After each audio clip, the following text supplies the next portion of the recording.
Production costs for Beyond the Lyric were underwritten by the following: Stutzman's Guitar Center,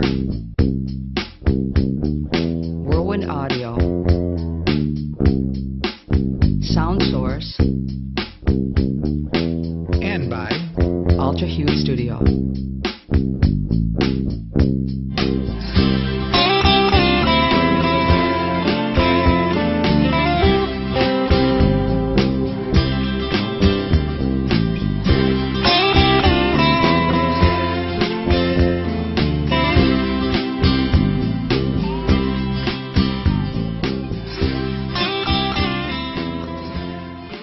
Welcome to Beyond the Lyric. I'm Jerry Falzone.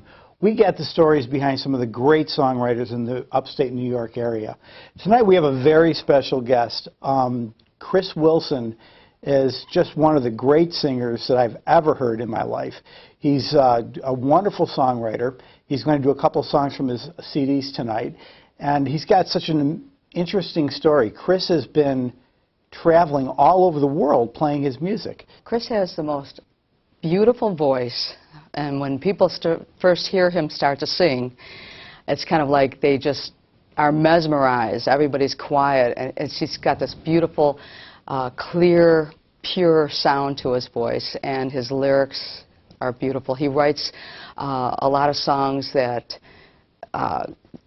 show his love for his wife and his family, and just really interesting. He's had an interesting career so far. And what I'm finding that I really enjoy a lot about him is the fact that he isn't really into it anymore for the fame or for the glory of what he can do. He's into it to affect people, to touch people.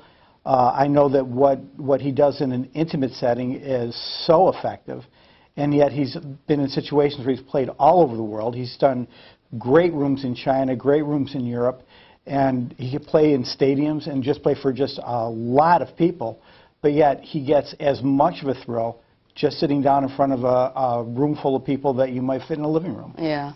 He comes off like very serious too, because his songs come off very on the serious level, but when you do go out to one of his shows, he's got quite a sense of humor, and there's a lot of fun involved in it too.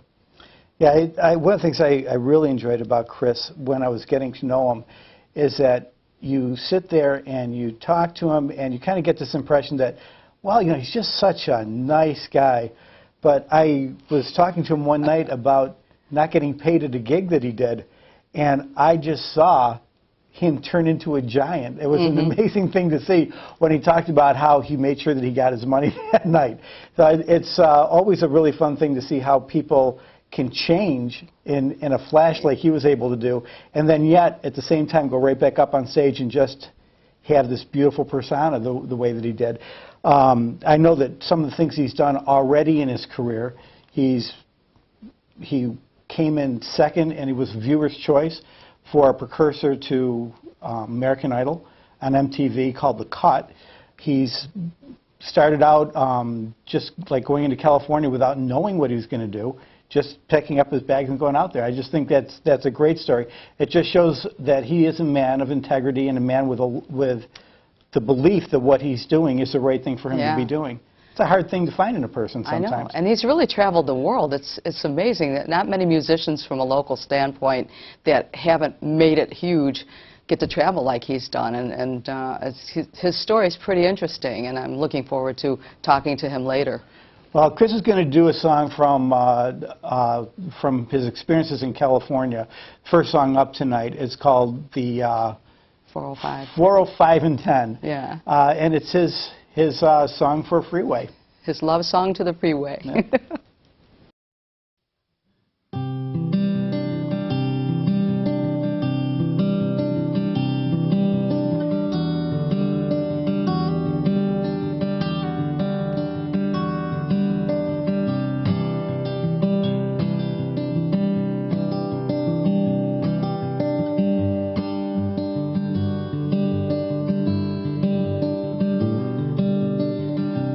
Let it wash away those things you always need to hear. 'Cause it don't matter now, and no one's watching you right here. You always need to be where you need to be when here isn't nearly there. And is it a surprise you opened up your eyes right here?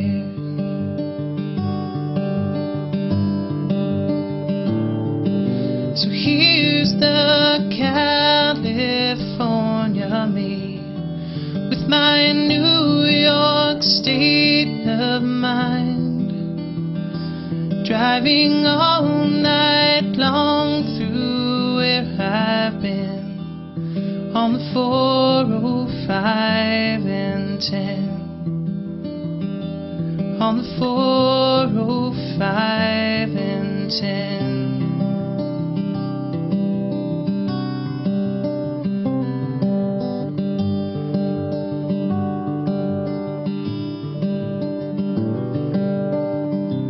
Just another day like any other in LA,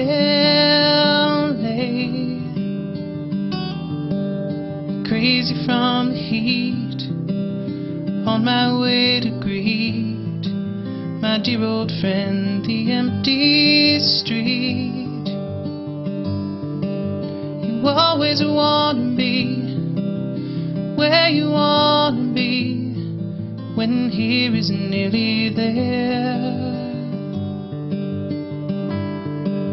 And is it any wonder these forces pull you under right here?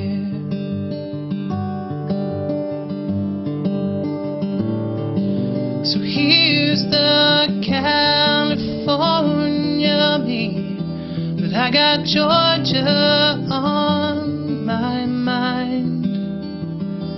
Driving halfway there will get you back again on the 405 and 10. I'm on the 405 and 10.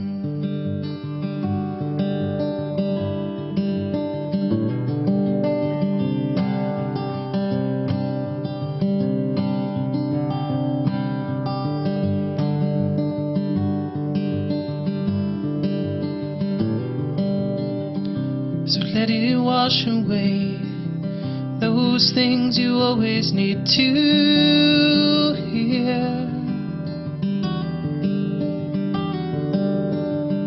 Because it don't matter now, and no one's watching you right here. It's hard enough to breathe when you need to breathe, and baby, that's just air. So let it disappear. There's nothing like when here gets there.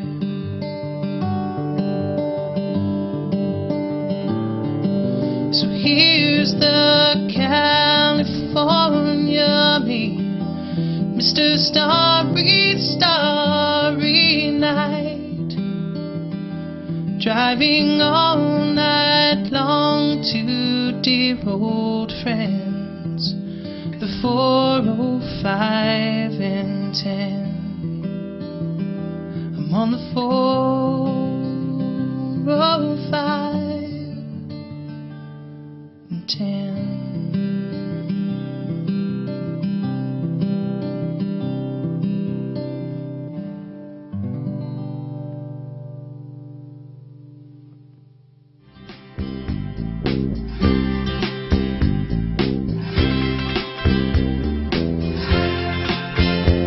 Thank you, Chris. That's a great song, and I've never heard a love song to a freeway before. I hadn't heard one either. I didn't actually have a lot of love feelings toward the freeway itself, but like I said, I'm so happy to hear that. That song, that song was kind of born out of this drive that I would take. Every day I was doing some street performing in Santa Monica, California. and I would drive up the 405 freeway, and right where it meets the 10 freeway was this very beautiful vantage point of the whole city, and it was just lovely. And it always seemed that as I reached that point in my drive, which was a very long drive for a very short distance actually, Yes. I was always like at some kind of emotional crossroads in whatever I was thinking about. And so that would kind of put a point on the moment every day right there. So I thought, well, that was the best way to kind of encapsulate what I was thinking. So I figured, what could be more simple than just calling the song 405 and 10, And plus, I like the idea. I remember when my parents, I think when my mom was a kid, she would say that there were stores called 5 and 10 stores. Oh, So yeah. the sound of that phrase, 5 and 10, 405 and 10, just kind of had a nice ring to it. So. Yeah, it kind of flows. See, you're kind of young. I happen to actually remember, We remember 5 and 10 yeah. stores. Yeah, I could name a whole lesson for you, but we're not going to do that now. You started out, well, I shouldn't say started out. We'll talk about your starting out a little bit later maybe, but you got that idea to leave here, to go to California, to be a street player. I didn't actually, my intention wasn't to be a street player. It was actually to go out and just kind of, if you're a musician, you got to go to New York or LA, and so LA was warmer. There was no more profound than that for me. And I just found myself, I did a TV show when I first went out there, and that was kind of a whirlwind. And then I found myself just wanting to play for people as much as possible, and so street performing became a really great way to kind of judge your material, to hone your skills. Musical boot camp, I used to refer to street performing. It's like that. Every possible angle of everything that could happen to you in a musical setting will happen to you when you're doing that. So it was great. You just jetted over something that we're going to go back to it right now, actually, because I find this to be very fascinating about you. You were out there for a week or a day or something, and all of a sudden you had an offer to be on TV. Well, it's a strange kind of situation. I moved out to Los Angeles on a whim. I mean, I bought a plane ticket one day that was, a month in the future, and said, all right, in a month I'm leaving for LA. I didn't have any place to live. I had nothing lined up. Within that month, I came up with a situation where I could move into a friend's pool house right in the middle of the San Fernando Valley, like just very kitsch and kind of cool. And I said, all right, well, I'm going to do that. So I, got settled in with my 2 duffel bags and my guitar case, which is all I had. And I said, all right, what am I going to do now? And, I had a credit card that had some space on it. So, all right, we can handle this for a little while. And I think my sister-in-law, Pam, well, I know it was her, but I can't remember how she told me, but she said there was a new show on an MTV called The Cut, and they were casting right now.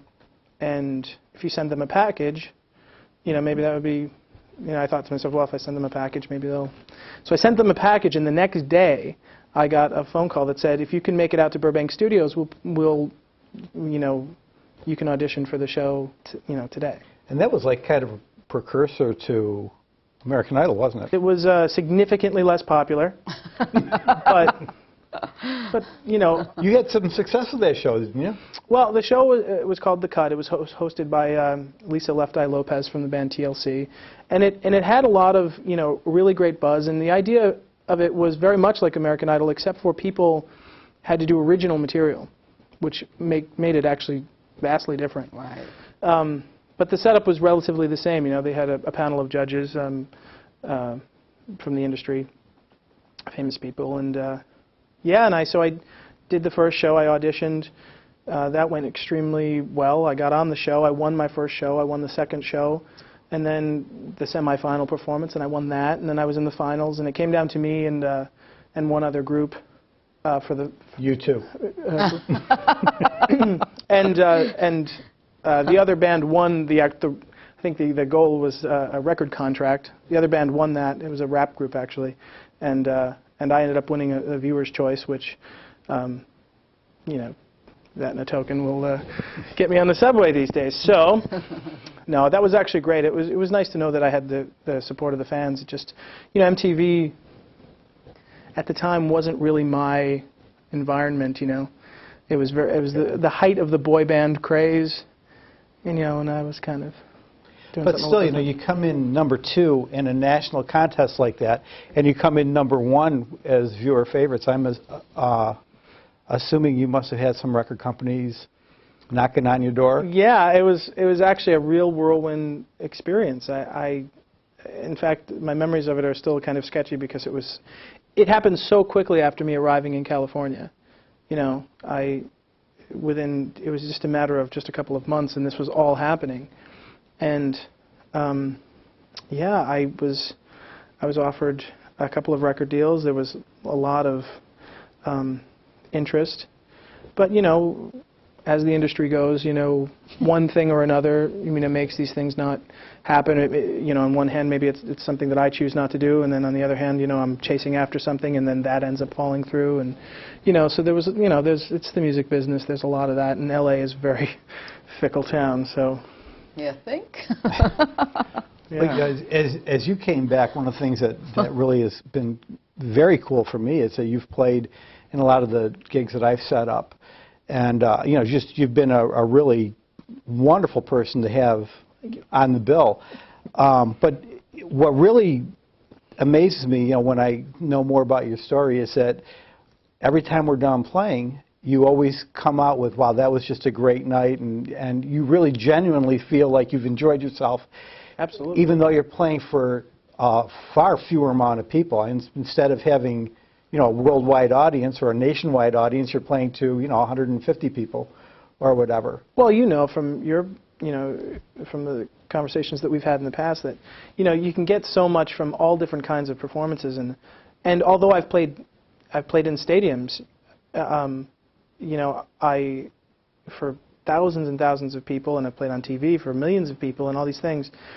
I find that you can get just as much from a small. My thing, whatever that thing may be, really lends itself well to an intimate space, and so which is convenient because that's what you have. That's what I your am voice currently really doing. does relate to that intimacy. It's like when you sing, everybody's so quiet and just tuned right into your every word and then the sound of your voice. So I would never know because my eyes are closed. Yeah, well, I don't think you can get that in a stadium type thing, but that's really great. Oh, it's really kind of fun that whenever we do get a chance to play together, that you watch people's jaws drop, and what I love about it is the night somebody will come up to me and go, "You guys are great." I love that. So you started really, really pretty young. I mean, you at least becoming aware of music and yes, and wanting to do your own thing with it. And you were telling me a story about your family that there was some bluegrass people involved with it or something. Well, my mom is a terrific musician, and she has such a love for music. There was music in the house all the time. She plays guitar and sings beautifully. And she kind of, briefly had a kind of a flirtation with kind of doing the folk singer thing and the, I won't say when, for my mom's sake, but yeah, she, and ours, and but obviously she raised a family, and she, so that kind of didn't pan out for her, but she's very talented, and she writes beautiful music, and so I was always around it and always fascinated by it. I knew that I wanted to do that in some way, and bluegrass. We used to live in Springville, New York. And there was a place there called Earl's Drive-In that had some of the best bluegrass music ever, and they had the biggest acts of the day. I mean, I've seen everyone. Bill Monroe signed my hat on his mandolin. I have a picture of everybody from, and it was all the real great bluegrass singers like Little Jimmy Dickens and the Lewis family and all these great. Doc Watson. Yeah, all of these fantastic, like the big, and they would come to this place called Earl's Drive-In in Springville, New York, and we would go every time there was a concert. And I remember at the time being like, ugh. Right. I was a little kid, And then I realized as I started to become a songwriter, years later, that music had just filtered into my subconscious, and it comes out all the time. You said that your mother, because she raised a family, her aspirations of, folk singing kind of went on the back burner. Yeah. You, at this point, you just had your first child. Little girl. You had been married for quite a while. Mm-hmm. And you play like in China, you play in Croatia, you play in Europe. Yeah, how do you put that together? Well, I have Good wife. Well, a fantastic wife who. You hear that? Well, I mean, she's really brilliant. I mean, any woman who can be married to a musician is special. There's just that is the first thing. But stay married. That's the thing. but yeah, the thing is, and you know, I think the thing too is that my wife, I wouldn't classify her as, she definitely wasn't a groupie type person. She was never. You know, I think she really enjoys my music. I think she likes it, but she's not, you know, she'll kind of tell me how it is. You know, she's not going to just yes me, and I think that's why our relationship's so fantastic, is that I get the real straight scoop from her, and I have complete faith and trust in that. She supports me in a really tremendous way. You have a couple of CDs out here.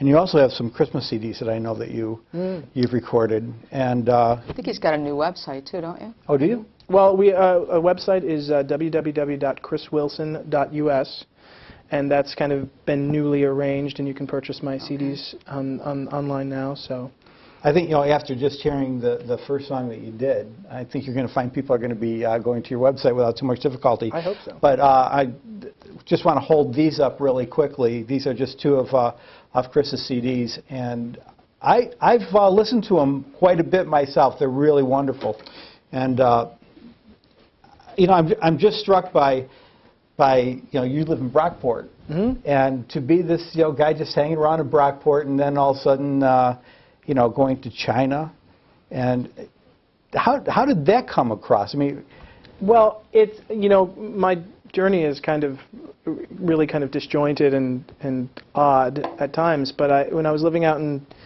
Los Angeles, I was approached to go to Hong Kong and perform at a really amazing venue right on Victoria Harbor in Hong Kong, and I was doing 6 shows.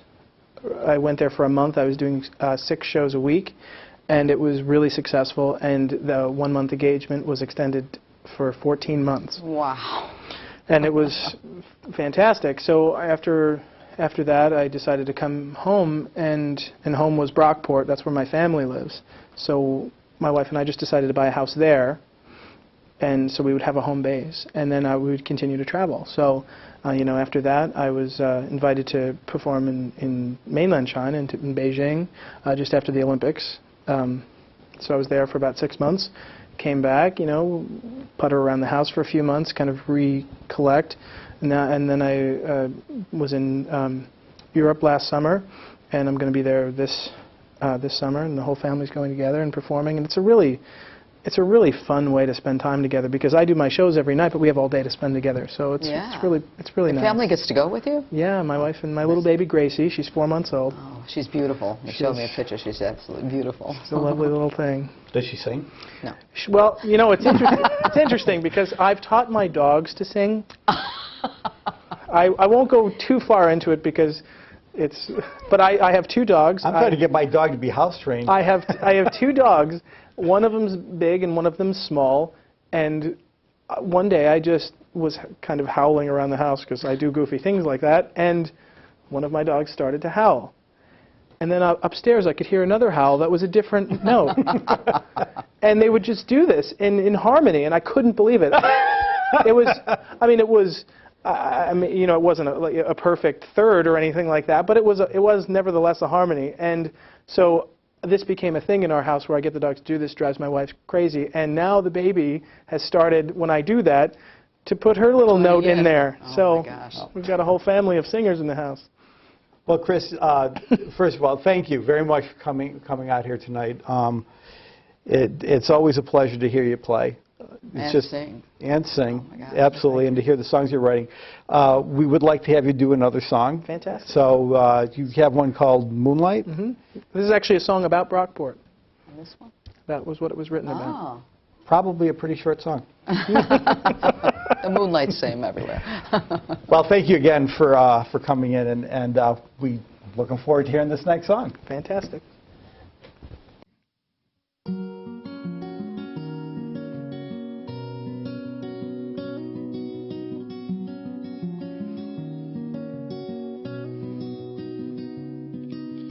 Leaving town by way of Lake Road Hill,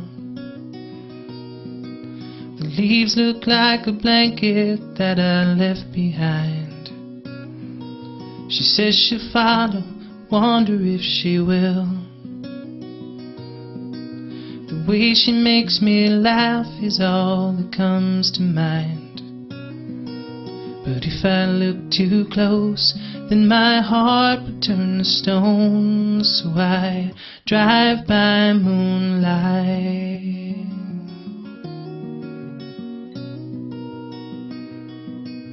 There is a lady frozen on a bench. We used to go and see her on a Friday night. The story, she's been waiting since the war. And if you make her laugh, you'll bring her back to life.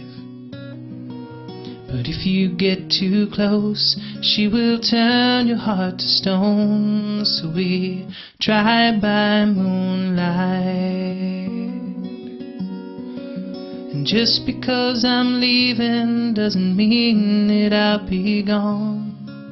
I keep your soul inside me to remind me when I'm wrong.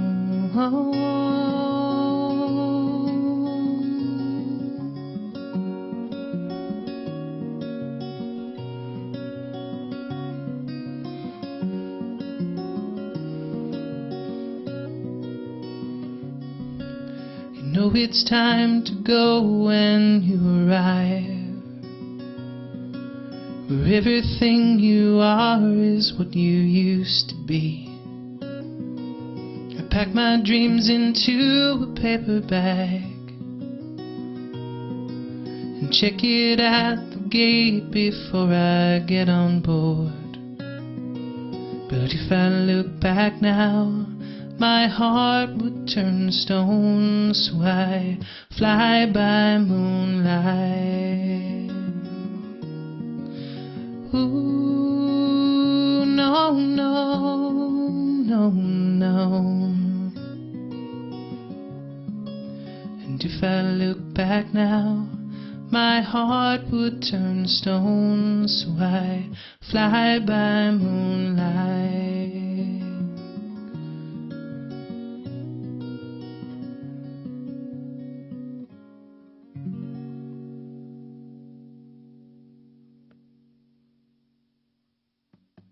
Well, thank you for tuning in to Beyond the Lyric tonight. We really appreciate it. I'd like to thank my co-host, Debbie Randyn. I would also like to thank Chris Wilson again for just doing a wonderful job. I'd like to thank everybody that's been a part of putting this together. If you would like to find out anything else about the artists that have appeared on this show, go to our website, www.beyondthelyric.com. And if you'd like to find out anything about any of the artists that have been in here, we'll also be able to have links to their websites on their website, so enjoy it. Thank you. We'll see you the next time. To learn more about today's featured artist or to view archived Beyond the Lyric music clips, go to beyondthelyric.com.